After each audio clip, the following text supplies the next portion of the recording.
तो आज की इस वीडियो में हम बीपीएससी की संपूर्ण रणनीति के बारे में चर्चा करने वाले हैं।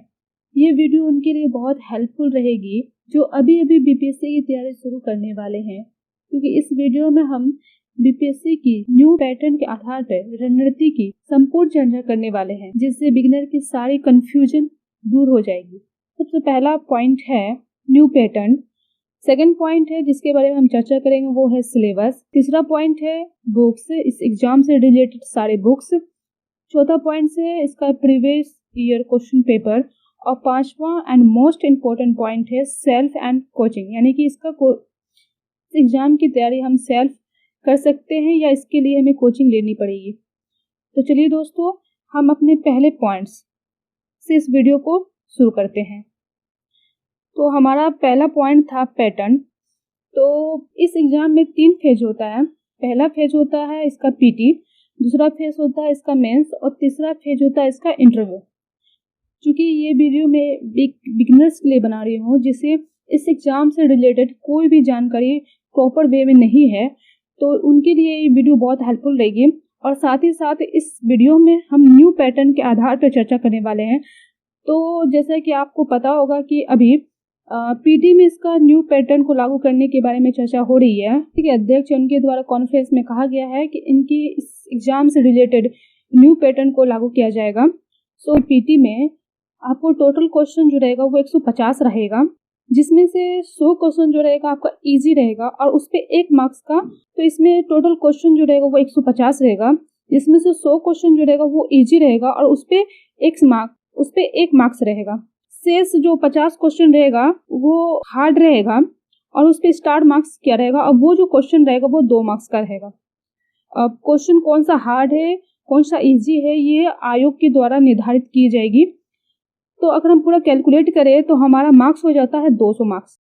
इससे पहले का पैटर्न जो था वो था कि 150 क्वेश्चन पे 150 मार्क्स आते थे, यानी कि पर क्वेश्चन 1 मार्क्स का था। लेकिन अब से यानी कि 68 से ये पैटर्न जो है वो चेंज हो जाएगा। इस एग्जाम में जो नेगेटिव है, तो नेगेटिव से रिलेटेड अभी तो कोई अपडेट नहीं आई है। अगर इससे रिलेटेड कोई भी अपडेट आती है तो मैं आपको अपडेट कर दिया करूंगी। तो ये हमारा पूरा पीटी का जो है पैटर्न हो गया है। दूसरा हमारा है मेंस। तो मेंस में जो होता है सबसे पहले जो होता है हमारा हिंदी का पेपर होता है जो क्वालिफाइड नेचर का होता है, यानी कि इसमें सिर्फ आपको क्वालिफाई करनी होती है। ये जो एग्जाम होता है हिंदी का, उसमें क्वालिफाई करने के लिए आपको 30% लाना होता है, यानी टोटल मार्क्स जो होता है इसका वो 100 का होता है। 100 में अगर आप 30 ले आते हैं तो आप क्वालिफाई हैं। हाँ, लेकिन ये क्वालिफाई नेचर का जरूर है, लेकिन ये इंपॉर्टेंट है, क्योंकि अगर जब तक आपका हिंदी का पेपर क्वालिफाई नहीं होगा तब तक आपका जीएस पेपर 1, जीएस पेपर 2 और ऑप्शनल का पेपर चेक नहीं होगा। तो इसमें क्वालिफाई करना मोस्ट इंपॉर्टेंट हो जाता है उनके लिए जिनका हिंदी कमजोर है। तो आपको इस सेक्शन पे भी ध्यान देने की जरूरत है। हमारा सेकंड सेक्शन है जीएस पेपर 1। तो जीएस पेपर हमारा होता है 300 मार्क्स का। सेम जीएस पेपर 2 भी हमारा 300 मार्क्स का होता है और ऑप्शनल जो होता है वो भी 300 मार्क्स का होता है। तो ये हमारा हो गया मेंस का पूरा पैटर्न। उसके बाद होता है इंटरव्यू। तो इंटरव्यू जो होता है जब आप मेंस क्वालिफाई कर जाते हैं उसके बाद आपको इंटरव्यू कॉल आता है और इंटरव्यू होता है, तो वो होता है आपका टोटल 120 मार्क्स का। तो ये हमारा हो गया है पूरा पैटर्न। इसके बाद हम देखते हैं हमारा जो सेकंड पॉइंट था वो था सिलेबस। तो सिलेबस हम देखते हैं। तो सिलेबस में हम पहले चर्चा करेंगे पीटी के बारे में, उसके बाद मेंस के बारे में और उसके बाद इंटरव्यू के बारे में। तो चलिए सबसे पहले हम स्टार्ट करते हैं अपना पीटी का सिलेबस। तो पीटी का सिलेबस जो है कुछ इस तरह है। एक तरफ आपको सब्जेक्ट दिख रहा होगा और दूसरी तरफ आपको सब्जेक्ट से रिलेटेड वेटेज भी दिख रहा होगा, यानी कि वो सब्जेक्ट टोटल कितने मार्क्स का, यानी वो सब्जेक्ट टोटल कितने क्वेश्चन का आता है। तो सबसे पहले हमारा हिस्ट्री आता है। तो हिस्ट्री जो है इसका वेटेज सबसे ज़्यादा होता है और इस हिस्ट्री में आपको मॉडर्न, मिडेवल और एंशिएंट तीनों होता है। सबसे ज़्यादा क्वेश्चन जो रहता है वो मॉडर्न से रहता है, फिर उसके बाद मिडेवल से, उसके बाद एंशिएंट से। तो हिस्ट्री का जो वेटेज रहता है वो 40 के अराउंड रहता है, अप्रॉक्स में 40 के अराउंड रहता है। ये आगे पीछे होते रहता है। उसके बाद हमारा आता है करंट अफेयर्स। तो करंट अफेयर्स जो रहता है तो इसका जो वेटेज है वो 30 रहता है, यानी कि 30 के आसपास इसमें क्वेश्चन पूछे जाते हैं।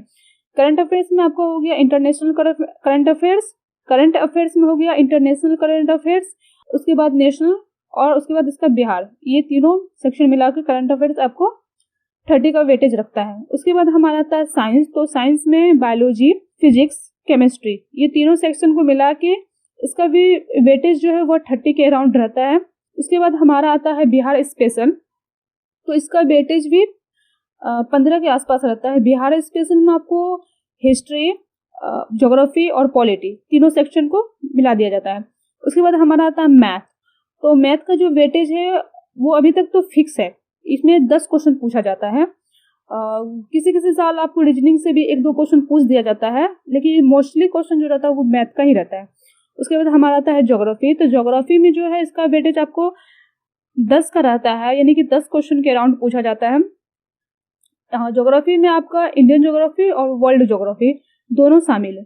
उसके बाद हमारा आता है पॉलिटी, तो पॉलिटी में भी आपको इसका वेटेज जो है 10 के अराउंड रहता है। उसके बाद हमारा आता है इकोनॉमी, तो इकोनॉमी में आपको बेसिक इकोनॉमी, उसके बाद इकोनॉमी बजट एंड इकोनॉमी सर्वे।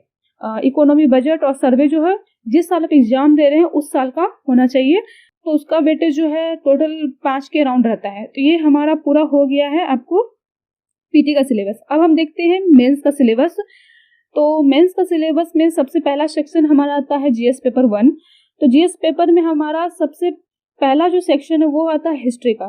तो हिस्ट्री में जो है वो मॉडर्न हिस्ट्री से ही क्वेश्चन रहता है। उसके बाद आता है हमारा करंट अफेयर्स और उसके बाद आता है स्टैटिक्स। उसके बाद हमारा जीएस पेपर 2। जीएस पेपर 2 में हमारा पहला सेक्शन है पॉलिटी, उसके बाद आता है ज्योग्राफी और इकोनॉमी, और उसके बाद आता है साइंस एंड टेक। उसके बाद हमारा है इंटरव्यू। इंटरव्यू में आपको करंट अफेयर से रिलेटेड क्वेश्चन पूछा जाता है, ये आपका ऑरल होता है। तो ये हमारा हो गया पूरा मेंस का सिलेबस।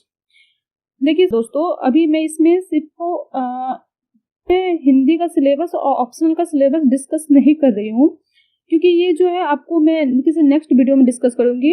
हिंदी तो इजी है, उसके बाद ऑप्शनल जो होता है वो सबका अपना पेपर होता है, वो चर्चा किसी और वीडियो में करेंगे। और मैं हिंदी के बारे में भी इसमें आपको नहीं बता रही हूँ, क्योंकि हिंदी का जो सिलेबस है वो बहुत ही छोटा सा है, तो आप उसे अच्छे से कवर कर सकते हैं। तो ये हमारा हो गया पूरा मेंस का सिलेबस। अब हम देखते हैं इसके बाद हमारा थर्ड पॉइंट जो था वो था हमारा बुक्स। तो बुक्स में सबसे पहले हम देखते हैं पीटी का बुक्स, उसके बाद हम देखते हैं मेंस का बुक। तो सबसे पहले स्टार्ट करते हैं पीटी के बुक में। सबसे पहले हम हिस्ट्री सेक्शन को देखते हैं। हिस्ट्री सेक्शन में आपको एंशिएंट, मिडेवल एंड मॉडर्न, ये तीनों पार्ट है। तो एंशिएंट के लिए आप सबसे पहले आपको एनसीईआरटी को कवर करना है, क्योंकि ये बिगिनर के लिए वीडियो है, बिगिनर को ध्यान में रख के ये वीडियो बनाई जा रही है। तो सबसे पहले आपको एनसीईआरटी को कवर करना है। उसके बाद आप लूसेंट क्राउन, दोनों में से कोई एक बुक को फॉलो कर सकते हैं। सिर्फ आपको एक बुक फॉलो करना है, दोनों बुक फॉलो नहीं करना है। उसके बाद आता है मिडेवल। तो मिडेवल के लिए सेम आप एनसीईआरटी पहले कवर करिए, उसके बाद लूसेंट और क्राउन में से कोई एक बुक को कवर कर सकते हैं। उसके बाद आता है हमारा मॉडर्न। तो मॉडर्न के लिए आप एनसीईआरटी को पहले कवर करिए, उसके बाद आप स्पेक्ट्रम को भी पढ़ सकते हैं, और उसके बाद आप लूसेंट क्राउन, दोनों में से कोई एक को कवर करिए। उसके बाद हमारा आता है साइंस सेक्शन। तो इसमें भी 3 पार्ट है, एक है बायोलॉजी, फिजिक्स और केमिस्ट्री। तो बायोलॉजी, फिजिक्स और केमिस्ट्री में सबसे पहले बायोलॉजी। तो बायोलॉजी के लिए सबसे पहले आपको एनसीईआरटी कवर करना है, उसके बाद लूसेंट क्राउन में से कोई एक बुक को कवर करना है। चाहे तो साइंस के लिए एक अलग से लूसेंट की बुक आती है, आप उसे भी फॉलो कर सकते हैं। लेकिन अगर आप जनरल साइंस, जनरल स्टडी का जो लूसेंट का बुक आता है, अगर उसे भी फॉलो करते हैं तो वो भी आपके लिए सफिशिएंट रहता है। उसके बाद आता है हमारा फिजिक्स। तो फिजिक्स के लिए भी आपको एनसीईआरटी पहले कवर करनी है, उसके बाद आप लूसेंट क्राउन में से कोई एक बुक को कवर कर सकते हैं। उसके बाद हमारा आता है केमिस्ट्री। तो केमिस्ट्री के लिए भी सेम, पहले आपको एनसीईआरटी को कवर करना है, फिर लूसेंट और क्राउन को, दोनों में से कोई एक बुक को कवर करना है। उसके बाद आता है हमारा करंट अफेयर्स। तो करंट अफेयर्स के लिए मैं आपको ये एडवाइस दूंगी कि आप अभी, क्योंकि बिगिनर्स के लिए है, तो आप कोई भी यूट्यूब चैनल को फॉलो कर सकते हैं। पर डे उसमें से आप क्वेश्चन चूज करिए, क्वेश्चन को नोट डाउन करिए और उसका रिवीजन करिए, क्योंकि ये जो आपका नोट किया हुआ क्वेश्चन रहेगा वो एग्जाम के टाइम में रिवीजन में बहुत हेल्पफुल रहेगा, तो आप वो कर सकते हैं। उसके बाद आता है हमारा बिहार स्पेशल। तो बिहार स्पेशल के लिए आप इम्तियाज आलम सर की बुक को फॉलो। इम्तियाज आलम सर की 2 बुक आती है, एक तो आपकी आती है सब्जेक्टिव बिहार के लिए, और दूसरी आती है ऑब्जेक्टिव। तो पहले आप सब्जेक्टिव को अच्छे से कवर करिए, उसके बाद आप उसका ऑब्जेक्टिव भी लगा सकते हैं। उसके बाद आती है ज्योग्राफी। तो ज्योग्राफी के लिए भी सेम, आपको पहले एनसीईआरटी को कवर करनी है, उसके बाद आप लूसेंट क्राउन में से कोई एक को कवर कर सकते हैं। फिर पॉलिटी, तो पॉलिटी में आप पहले एनसीईआरटी को कवर करिए और उसके बाद आप लुसेंट क्रॉन में से कोई एक बुक को कवर कर सकते हैं। उसके बाद इकोनॉमी, तो इकोनॉमी के लिए भी सेम आपको पहले एनसीईआरटी को कवर करना है, उसको तो लुसेंट क्रॉन में से कोई एक को, और साथ में इकोनॉमी बजट और सर्वे, ये तो बहुत इंपॉर्टेंट है। तो जिस साल आप एग्जाम देने वाले उस साल का इकोनॉमी सर्वे और बजट, ये दोनों जो है वो बिहार के और इंडिया का दोनों का आपको कवर करना है। उसके बाद आता है हमारा मैथ, तो मैथ के लिए आप कोई भी यूट्यूब चैनल को फॉलो कर सकते हैं और इसके साथ प्रीवियस ईयर क्वेश्चन पेपर जो 10 साल का है, कम से कम 10 साल का पेपर लगा सकते हैं। देखिए दोस्तों, पीटी का जितना भी बुक है, सबसे पहले मैंने आपको बोला है कि एनसीईआरटी को कवर करना है, क्योंकि एनसीईआरटी जो है इस एग्जाम का बेस है। जब तक आपका एनसीईआरटी कवर नहीं होगा, आपका बेस क्लियर नहीं रहेगा, आपका कॉन्सेप्ट क्लियर नहीं रहेगा, तो आपको फैक्ट याद करना बहुत मुश्किल हो जाएगा। तो सबसे पहले आपको कॉन्सेप्ट को क्लियर करना है ताकि आपका बेस जो वो मजबूत हो जाए। उसके बाद आप फैक्ट लगा सकते हैं, जैसे लुसेंट क्रॉन में से। उसके बाद ये हो गया हमारा पूरा पीटी का बुक। उसके बाद हम देखते हैं अपना मेंस का बुक। तो मेंस का जो है, सबसे पहले हम हिस्ट्री का देखते हैं। तो हिस्ट्री में आपको मैं बता चुकी हूँ कि हिस्ट्री में आपको मॉडर्न हिस्ट्री से क्वेश्चन आता है, तो इसके लिए आप स्पेक्ट्रम को फॉलो कर सकते हैं। स्पेक्ट्रम की बुक आती है, उसे फॉलो कर सकते हैं। और साथ में बिहार हिस्ट्री के लिए आप इम्तियाज आलम सर की जो बुक आती है सब्जेक्टिव, उसे फॉलो कर सकते हैं। उसके बाद आप करंट अफेयर्स, तो करंट अफेयर्स के लिए आप कोई भी न्यूज़पेपर को फॉलो कर सकते हैं। आपको न्यूज़पेपर में यहाँ आपको नेशनल एडिशन और बिहार का एडिशन दोनों को कवर करना है, क्योंकि ये बीपीएससी का एग्जाम है, तो यहाँ बिहार से रिलेटेड सवाल पूछा जाएगा। तो इसके लिए आपको बिहार का एडिशन फॉलो करना है। उसके बाद आता है स्टैटिक्स, तो स्टैटिक्स के लिए आप प्रीवियस ईयर क्वेश्चन पेपर लगा लीजिए, वो सफिशियंट रहेगा। उसके बाद हमारा आता है पॉलिटी, पॉलिटी के लिए एम लक्ष्मीकांत, ये सफिशियंट है। उसके बाद आता है हमारा ज्योग्राफी, ज्योग्राफी के लिए आप एनसीईआरटी को कवर करिए। उसके बाद है इकोनॉमी, तो इकोनॉमी के लिए सेम एनसीईआरटी पहले कवर करना है। उसके बाद इकोनॉमी सर्वे एंड बजट। उसके बाद आता है हमारा साइंस एंड टेक, तो साइंस एंड टेक के लिए आप न्यूज़पेपर जो फॉलो करिएगा उससे आपका कवर हो जाएगा। तो ये हमारा रहा पूरा मेंस का बुक। आई होप आपको अच्छे से समझ में आ गया होगा। अब चलिए हम देख लेते हैं अपना प्रीवियस ईयर क्वेश्चन पेपर। तो आपको प्रीवियस ईयर के लिए क्या करना है, अगर आप पीटी के लिए है तो पीटी के लिए आप घटना चक्र की ये बुक को आप लगा सकते हैं। ये जो है अभी 66 बीपीएससी तक के सारे प्रश्न को इसमें कवर किया गया है। ये अभी तक का न्यू वर्जन है, तो आप इसे फॉलो कर सकते हैं। और जीएस के लिए आप GS paper 1 and GS paper 2 के लिए आप इस बुक को फॉलो कर सकते हैं। तो ये आपका हो गया प्रीवियस ईयर बुक, हो गया पूरा 4 पॉइंट तक था, बात कंप्लीट हो गया है। अब हमारा 5वां और मोस्ट इम्पोर्टेंट पॉइंट था कि इस एग्जाम की तैयारी हम सेल्फ कर सकते हैं या इसके लिए हमें कोचिंग लेनी पड़ेगी। देखिए दोस्तों, मेरा जो पॉइंट ऑफ व्यू है कि आप इस एग्जाम की तैयारी सेल्फ भी कर सकते हैं, और अगर आपको कुछ भी नहीं समझ आ रहा तो आप कोचिंग का, लेकिन अगर इस एग्जाम की तैयारी आप सेल्फ कर रहे हैं तो उसके लिए जरूरी है कि आपके पास इस एग्जाम से रिलेटेड सारी जानकारी होनी चाहिए। आपके अधूरा जानकारी के साथ इस एग्जाम की अगर तैयारी कर रहे हैं तो वो आपको लॉस ही होगा। तो बेस्ट रहेगा कि आप उस टाइम कोचिंग अप्लाई कर लीजिए। लेकिन अगर आपको इस एग्जाम से रिलेटेड सारी जानकारी है, आपको पता है कि इस एग्जाम की तैयारी किस तरह की जाती है, तो आप इस एग्जाम की तैयारी सेल्फ भी कर सकते हैं और सेल्फ के साथ साथ एग्जाम को क्रैक भी कर सकते हैं।